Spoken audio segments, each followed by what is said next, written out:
Hi అండి, నేను మీ Ayurvedic doctor Gayatri. Welcome to the episode 5 of natural remedy to a disease. ఇవాళ మనం మునగాకు గురించి మాట్లాడుకుందాం. ఈ మునగాకు మన అందరి దగ్గరగా ఈజీగా అవైలబిలిటీ అయిన ఆకే.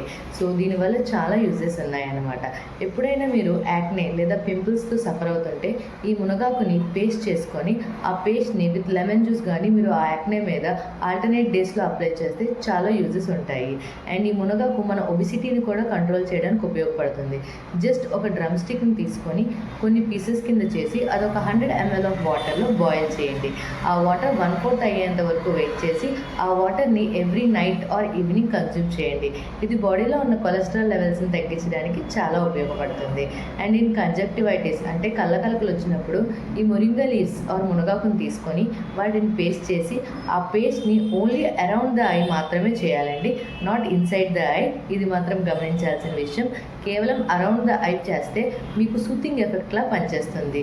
It is only a remedy but not complete cure.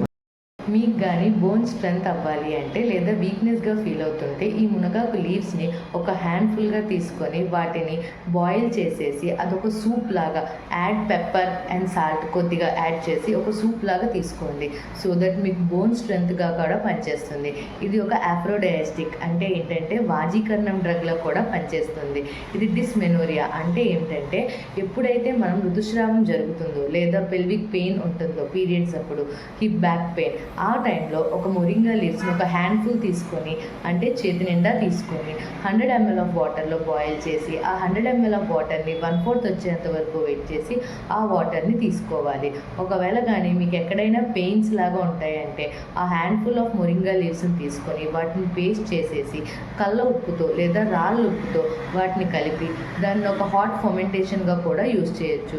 ఎక్కడైనా పెయిన్గా ఉంటే దాన్ని రిలీఫ్గా కూడా చేస్తుంది. సో ఇవన్నీ మాత్రం ఒక న్యాచురల్ రెమెడీ మాత్రమే. ఇది మాత్రం ఆయుర్వేదిక్ ట్రీట్మెంట్ కానీ క్యూర్ కాదు. సో మీకు ఎప్పుడైనా ఏమైనా ప్రాబ్లమ్స్ ఉంటే ఖచ్చితంగా మీ డాక్టర్ని కన్సల్ట్ చేయండి. Thank you.